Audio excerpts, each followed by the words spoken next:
This is Marina from Darkstar Astrology, bringing you the darkest transit of next year. But it could also be just the darkest before dawn aspect as well. So so this is one I really enjoyed researching, and I have the whole full article on my website if you want to have a look at that. But I thought I would just give a reading of it and make some comments of it so that you can get the idea of what's to come. Now, it's actually going to be exact only once, and that will be January the 12th, and it will be at 22 Capricorn, but it will be within orb all over 2020, and we did already have it a little bit between the 6th of April to the 28th of May in 2019.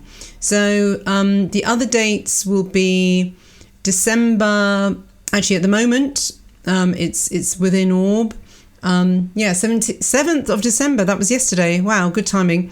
To the 10th of February in 2020, and then again 10th of September 2020 till 13th of October. So those are within orbs, but it will. Those dates, by the way, they're within a 3-degree orb. But this is a big deal, and I shall tell you why. So, there will also be a grand stellium, including Jupiter and Ceres involved as well. But I will look at Saturn and Jupiter in a separate video and post. So, now, Saturn rules fear, and Pluto is the taboo and unseen. So, of course, Saturn-Pluto is the deep state, the hidden hand, and death cults. So I'm thinking of the Extinction Rebellion and also the Greta Thunberg phenomenon as well. So that came up during 2019. So that gave us a bit of a taster for it. So both these planets are the planets of endings, but it is both a death and resurrection aspect that contains many paradoxes. Now, with this conjunction in Capricorn, the most obvious meaning is the collapse of structures and having to rebuild again from the foundations up. No more papering over the cracks. Now, when I read Sue Tompkins' interpretation of the Saturn-Pluto connections, I realised we must already be feeling it. So she said that Saturn-Pluto people often feel persecuted, even if there's no obvious reason for such feelings. One manifestation of this combination is of the individual who identifies with people who have been ostracized from society for some reason, or who have suffered a cruel fate, perhaps persecution of their race, their colour, their sexual orientation, their religion, or some taboo in their life which society shuns. There is often an identification with what the individual sees as the group suffering. So it's definitely an identification with the victim and also the underdog as well. It seems that everyone these days are competing to be the most oppressed group. With this comes a sense of entitlement for reparations from those they perceive to be the cause of their victimhood. And this is not the most empowering position, is it really? So Saturn conjunct Pluto, is it fear of power? But it also shows us just how fragile and vulnerable the so-called elite really are.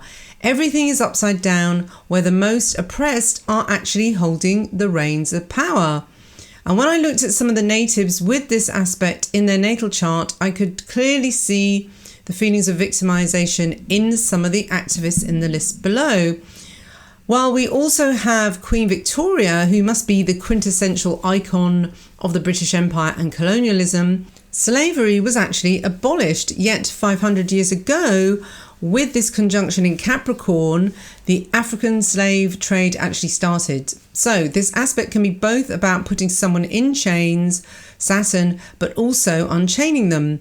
Saturn rules boundaries, so by the same token, this aspect can make for very strong personal and national boundaries, but also the demolition of these defences too. So let's look at the time when it was last in conjunction, which was in 1982 to 83. Now, this was actually in Libra, but I think we can see some of the themes even in Libra. So it is a cardinal sign too.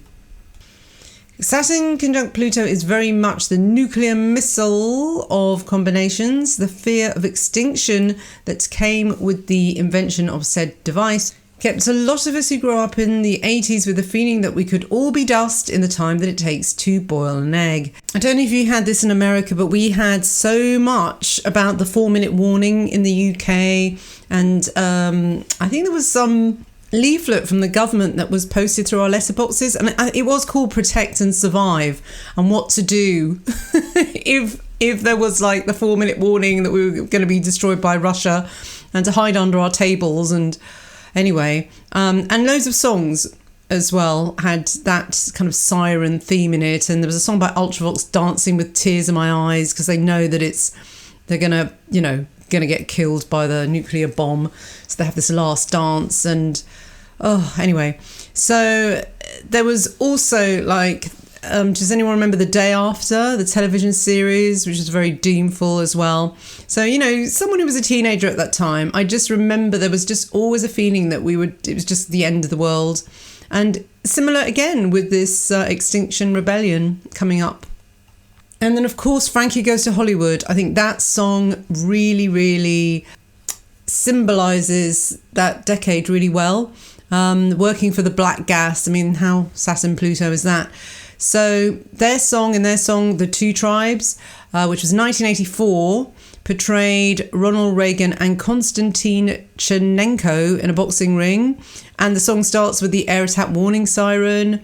And it featured snippets of narration by Patrick Allen, recreating his narration from the British Protect and Survive public information films about how to survive a nuclear war. So, I mean, he had that really authoritative voice. It's such an eerie song. Then we also had the AIDS epidemic and the ad campaign, which was Don't Die of Ignorance. I've got links to all these on the actual article if you want to research it further. And that brought home the fatality of this sexually transmitted disease and made us all fearful of having sex without a barrier method, which is Saturn. Even the fashion had us looking like The Walking Dead, with the start of goth fashion. And Ultravox's video Vienna portrays, well, the bittersweet, apocalyptic vibe. Dancing new romantics frozen in time express the faded decadence of a dying British Empire. But the weird contradiction of living with this background doom and gloom and the Cold War was that we actually partied pretty hard, like time was running out, so we might as well go out with a bang. Prince's song 1999, which was released in 1982 from the album of the same name, sums up the atmosphere well as well. I don't want to paint as a picture like we were all miserable in the 1980s. The mood was actually quite celebratory, like resurrection after death. So do you remember also the Choose Life t-shirts by Catherine Hamnett? And they were launched also in 1983. So Saturn conjunct Pluto brings up the themes of survival, annihilation, abuse, sadomasochism, fear of power, personal or governmental, and self-sabotage. Note that S&M fashion in the shape of studded belts and bondage gear was really quite mainstream in 1982. There is a distrust of authority, but also a fear of taking charge of oneself, and that could explain why Britain currently is so split in two about Brexit and whether it can really become its own sovereign nation once more. Incidentally, the deadline for leaving was supposed to be the 12th of April of 2019, and that fell while Saturn was within orb of Pluto for the very first time. So astrologer Sue Tompkins, who I quoted earlier on, she points out that it's rare that Saturn-Pluto connections actually occur at the point of the worst atrocities, but rather as the aftermath. The event itself is just too traumatic to process, like rape, so the soul flees the body and dissociates.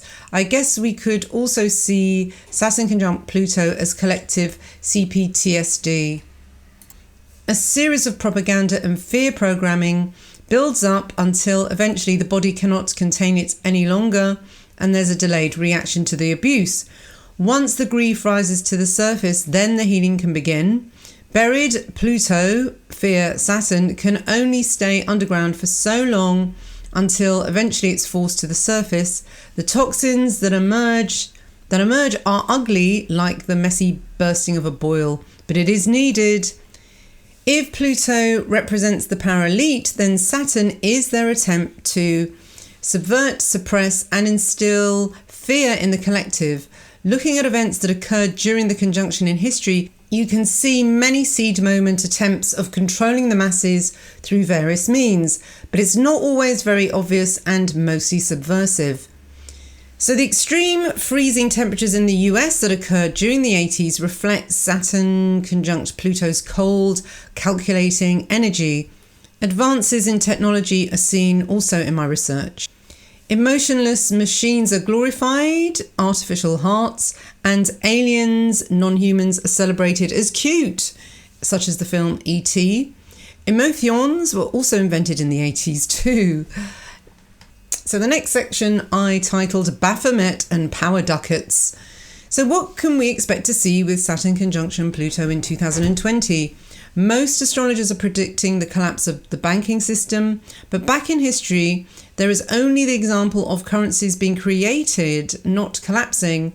Back in 1284, the Saturn conjunction Pluto was at 26 Capricorn, which is the position of fixed Darby, I think that's pronounced, IH at the end, which falls in the forehead of Capricorn, the goat. With this conjunction came the establishment of the gold ducat in Venice, Italy, and in 1284, the Republic of Venice, as it was then known, was banking central for Europe, much like the City of London is today. Now, I wonder if the group of families who were powerful in Venice then are the ancestors of the powerful EU banksters of today. So, Wikipedia says, in the High Middle Ages, Venice became wealthy through its control of trade between Europe and the Levant, which is Jordan, Lebanon, Palestine, Syria, and Israel today, and began to expand into the Adriatic Sea and beyond. Venice was involved in the Crusades almost from the very beginning. So the connection between the banking elites, oil, which is Pluto, and the neocons' obsession with the Levant is just a continuation of the same energy and bloodline. Well, that's just my opinion. Okay, but it seems that there's a connection there, doesn't there? Now, the Arabs called Darby the lucky star of the slaughterer. Noonan says the constellation Capricorn has a great influence over human affairs, portending major changes in such areas as climate and political customs. The goat can also represent Baphomet. Now, ancientorigins.net say Baphomet is the demonic entity allegedly worshipped by the Knights Templars, who later became a symbol for satanic worships. During the Inquisition of the Templars in the 14th century, the Knights were falsely accused of worshipping this figure. The famous icon of Baphomet, i.e. as a goat-headed idol, however, only emerged much later on, and this icon quickly became a symbol of the occult, specifically as a representation of evil and the devil. However, the mythology of the constellation of Capricorn mainly points to currency and materialism. Manilus says, Capricorn, and from her you derive your skills and callings, to pry for hidden metals, to smelt out riches deposited in the veins of the earth, to fold sure-handed the malleable mass. Those skills will come from you, as will aught which is fashioned of silver and gold. That hot furnaces melt iron and bronze, and ovens give to the wheat its final form, will come as gifts from you. You also give a fondness for clothes and wares which dispel the cold, since your lot falls for all time in winter's season, wherein you shorten the nights you have brought to their greatest length, and give birth to a new year by enlarging the daylight hours. Hence comes a restless quality in their lives, and a mind which often changes and floats this way and that. The first half of the sign is the slave of Venus, and with that the guilt involved, but a more virtuous old age is promised by the conjoined fish below. Well, what they mean by that is that the tail of the constellation of Capricorn, it's not a full goat. His bottom half is actually a fish's tail. So And this is why they say that, you know, Saturn and Capricorn get better as you get older as well. I think it's because you're not such a slave of Venus. You realise that it isn't all about material wealth. And even if you strive to be as rich as you possibly can, you then soon realise that you can't take it with you. So yeah, it's that's when the virtuous old age happens. So the next chapter is materialism, idol worship, and fixed star Lyra. So being a slave to Venus could be an addiction to materialism and satisfying one's carnal desires above all else. You can definitely see the connection of coins and high fashion with present-day Baphomets. The changing of the goat's minds this way and that is, of course, capricious, and a trait we sometimes forget the serious, steady sign of Capricorn can have. Remember, goat equals capra in Latin. Capricorn as the scapegoat amplifies the feeling of persecution associated with Saturn, Pluto in general. And with Saturn ruling Capricorn, you can see these victimization themes will be ultra potent with the 2020 conjunction. So as we saw with the last time that it happened in Capricorn, that was the 1284 one, that fell on Dahib, which was actually in the constellation of Capricorn.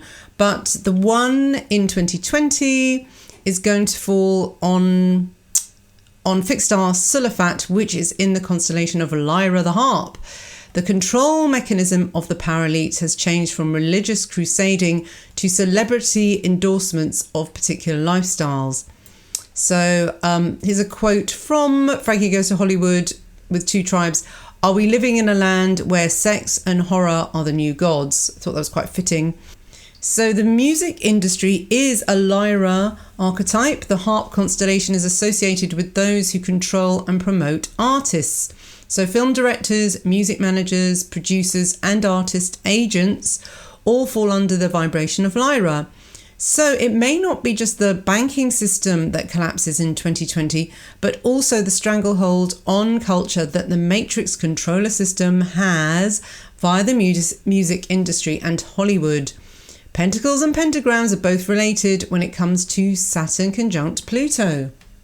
So I actually wrote this in June and I said, as promised, I will look at the new gods when I examine the charts of Madonna and the Beatles in coming YouTube videos. They will come. I don't know if I'm going to bother with the Beatles because I think not everyone's so into them anymore. But Madonna is more current. So yeah, I will do that. But both these sorcerers had a lot to do with demonizing Christianity and Catholicism, and by extension, traditional family values. Both had a far-reaching influence on young teenagers in their formative years. We can even see it as a type of grooming of those generations. The impact of these cultural icons cannot be ignored. To be continued. So I will look at those. So these are some of the Saturn conjunction Pluto natives. And I just list those with the conjunction at 1 degree 30 and under. So Tommy Robinson has this. He was born in the 80s. Anne Hathaway, Matt Smith, who was the Doctor Who before Rick turned into a woman. So yeah, time travel, that's Saturn. Millennial Woes, British YouTuber, nationalist. He's definitely got the sort of melancholic 80s vibe about him as well. Definitely a child of the 80s. Arnold Schwarzenegger, he was born when it was in Leo. And yeah, he's quite a good example of the sort of buffed up man-machine type of person, I guess. Very Saturn conjunct Pluto. India and Pakistan are both this, and that's the divide and conquer side of it. Who else? Nicholas Culpeper, but that was when it was in Taurus. And Queen Victoria as well. So here's the research part. So I'll go through. I hope it isn't too boring. So let's start with the most recent, and we'll just keep going back in time. Also, as my followers are mainly from the US, UK and EU, I'll focus mainly on Saturn conjunct Pluto events in the West in order to narrow down my research examples. Otherwise, it would have been just too much. So most of my followers will want to know about this conjunction and how it will affect those countries. So, apologies in advance if this report is biased in favour of European civilization. So back in 1982, we had Ronald Reagan. Republican, and Margaret Thatcher, Conservative. And there was obviously a very close relationship with the two of them as well. So again, I'm wondering, what's going to happen if the Tories, the Conservative Party, win this election. Will there be the same thing going on, hands across the Atlantic and all that? And also, Ronald Reagan was the first American chief executive to address a joint session of parliaments in the United Kingdom. So it was that close. So the general themes of 1982 was a global surplus of crude oil causes gasoline prices to collapse. A brief but severe recession begins in the United States. Wow, okay. All-time record low temperatures in the Midwest. Huge blizzard in the northeast of the USA. John Schnell's The Fate of the Earth, published in book format, warns of the dangers of the nuclear arms race. In a Gallup poll, 51% of Americans do not accept homosexuality as normal. The term AIDS was used for the first time to describe acquired immune deficiency syndrome. At this time, it was only seen amongst gay males. And avert.org says, in June 1982, a group of cases among gay men in Southern California suggested that the cause of the immune deficiency was sexual, and the syndrome was initially called gay-related immune deficiency, or GRID. Unemployment in the United Kingdom increases and hits 3 million, a post-war record number. The first computer virus infects Apple II computers via floppy disk. Adobe Systems was founded. Then we had the Falklands War as well. Canada gains full political independence from the United Kingdom. Wow. The first compact discs were produced in Germany. The first emotions are posted. And the film E.T. becomes the biggest box office hit of the decade. Wow. So yeah, it's very aliens as well.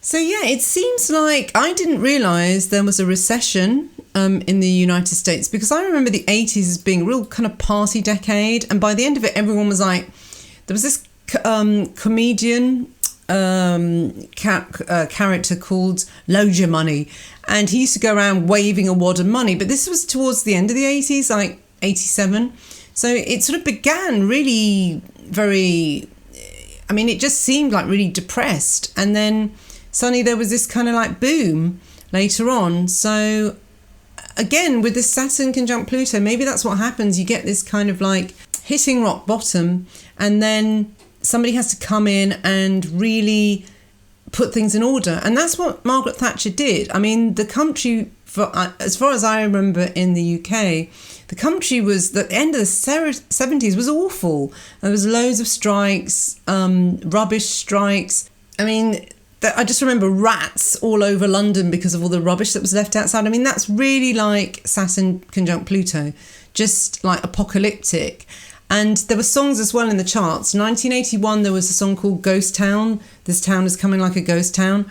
And yeah, and then by the end of it, it was all happy party and loads of money. So, I mean, I wonder if that's going to happen this time. Like, this is like hitting rock bottom, and then there's this sort of resurrection afterwards.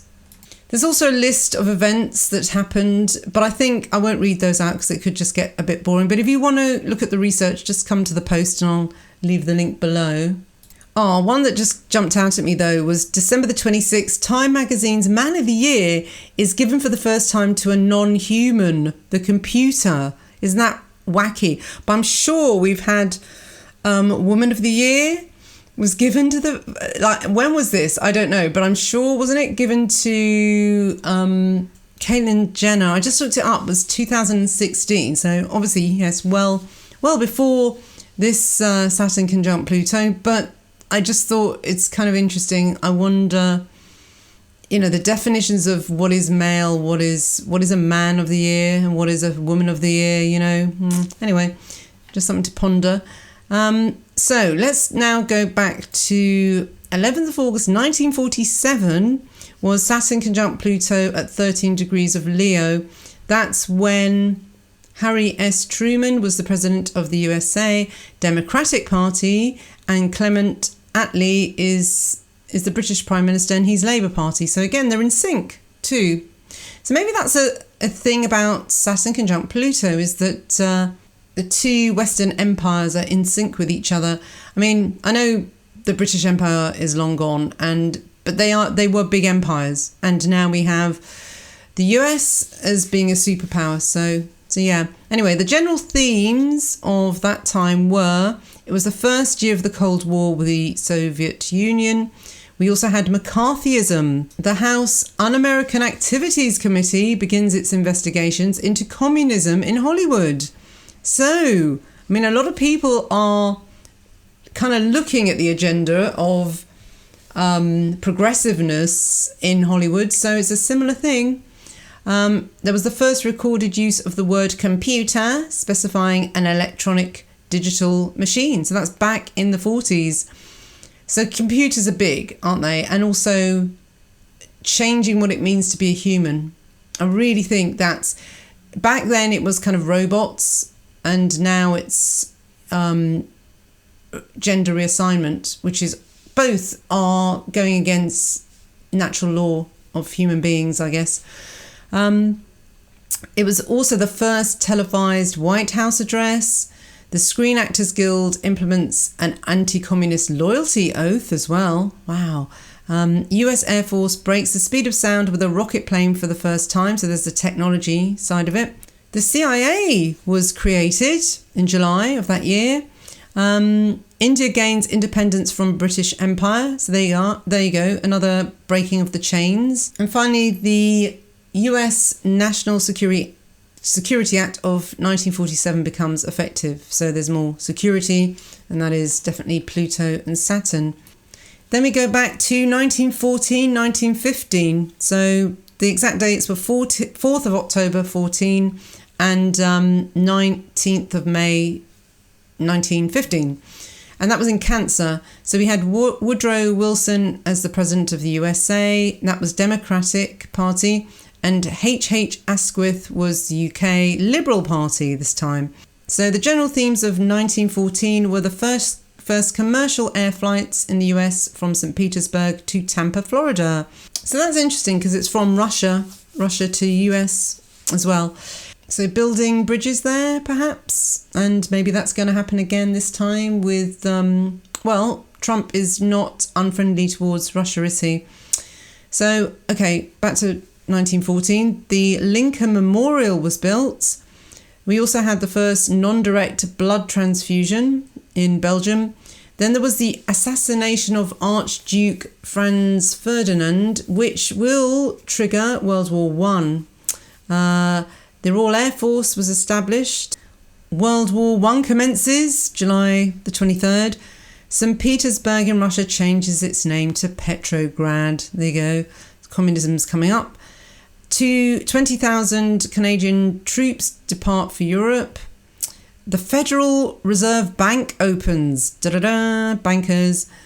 Oxymorphone, a narcotic related to morphine, was developed in Germany. So sort of more pain-killing, deathy type of energy. In 1915, when it happened again, we had the Gallipoli campaign in World War One. Paris bombed by German Zeppelins for the first time. The art movement Dadaism was founded, and that is very, very punky, very anti-art, anti-beauty, very nihilistic, And, we have similar crap going on now. Emma Goldman was arrested for lecturing on birth control. There you go, controlling life, really, isn't it? And, that's very Pluto. The toggle light switch was invented. Britain and France divide the Arab areas of the Middle East, which were the old Ottoman territories. So there you go, sort of more... Well, this is the seeds. This is when the seeds were laid down for all the divides and all the problems we have now with the Middle East. But I don't think oil had yet been discovered there. And obviously there wasn't the state of Israel then either. So, but anyway, that was when it kind of started. Then we had the Battle of the Somme, which was awful. That was the bloodiest battle in human history. And oxycodone, which is the narcotic related to codeine, was developed that in Germany again. So yeah, painkilling, a lot of that.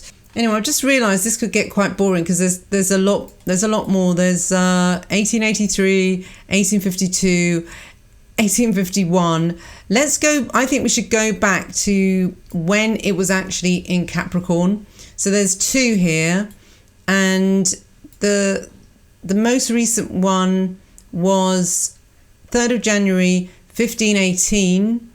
And this was at 4 Capricorn, where it is now. So this is kind of interesting.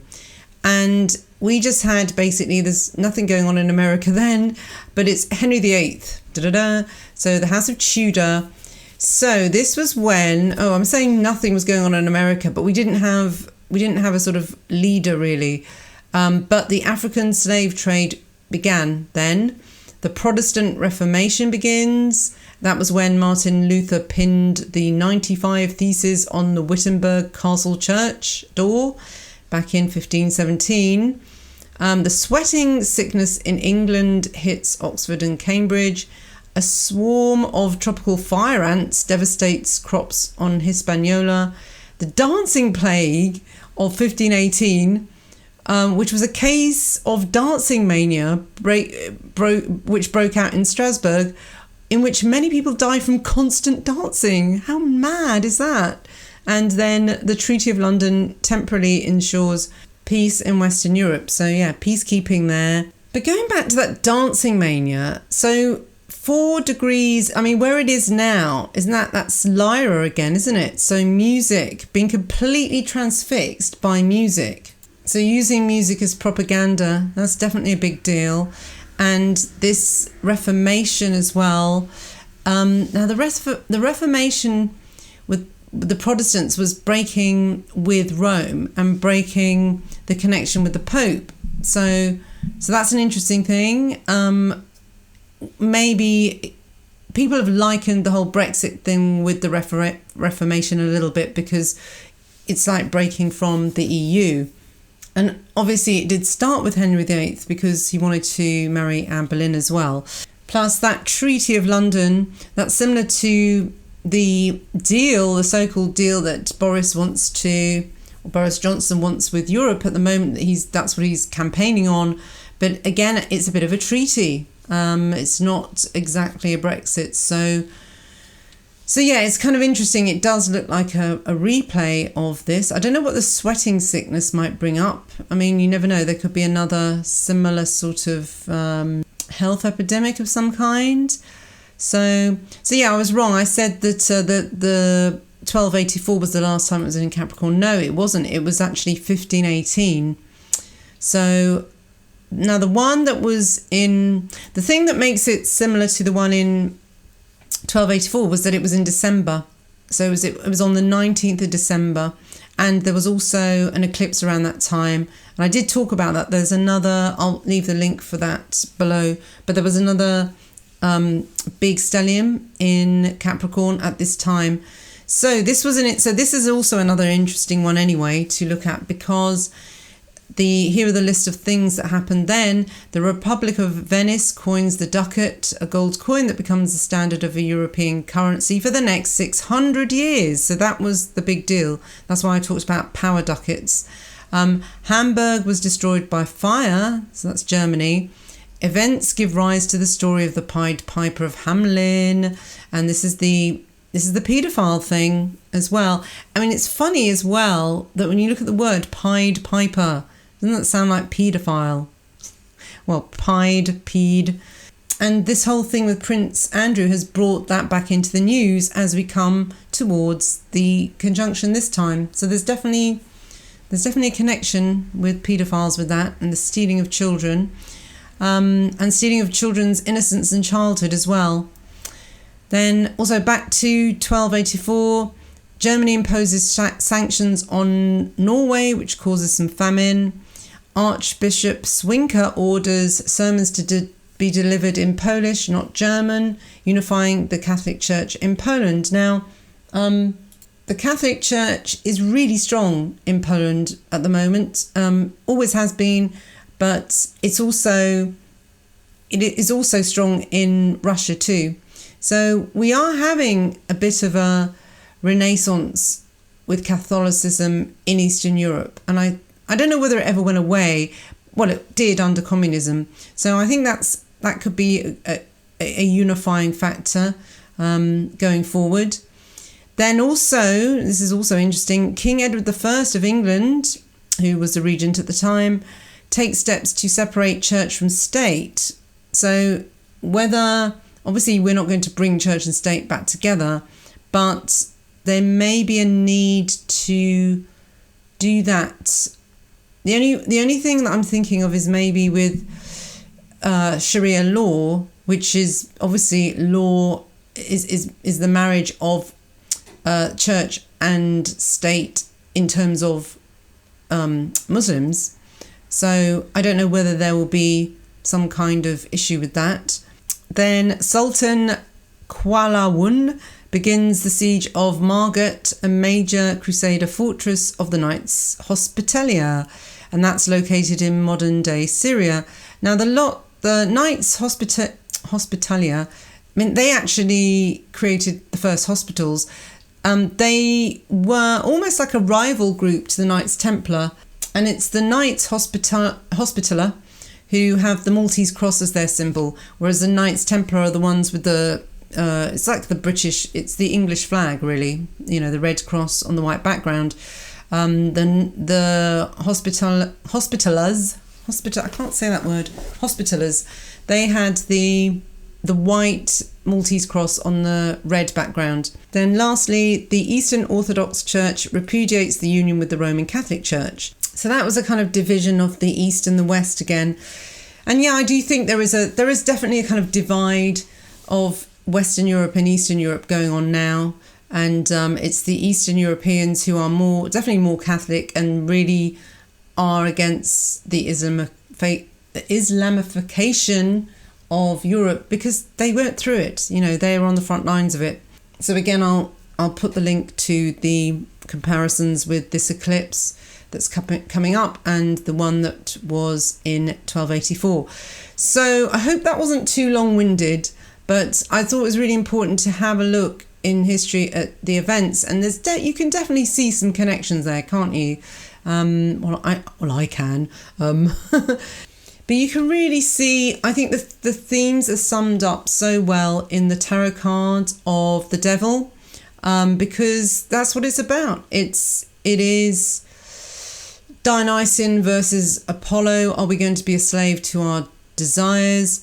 The whole Lilith thing as well. I mean, there's so many themes that you could really go into, but I think those are the main ones. I think I've covered the main ones. And being a slave to Venus, being a slave to materialism, and the need to break out of it with spirituality, whether it's Christian, whether it's Buddhism, it doesn't matter, as long as it's something that builds communities and makes you feel part of a family. So I'm not against religion. All this thing about, if there wasn't religion, the world would be a peaceful place, so I'm an atheist because it divides people. If it wasn't religion, it would be something else. Honestly, I mean, people instinctively want to belong to a tribe, and the only way that is meaningful is if these tribes don't accept everyone. Because if they did, it wouldn't be a tribe, would it? It wouldn't have anything special about it. It wouldn't have anything to make it distinctive from other groups. You know, you group when you sort things out. You know, say you've got, I don't know, you're trying to sort out your CD collection or whatever. You don't just jumble it. Well, I don't know.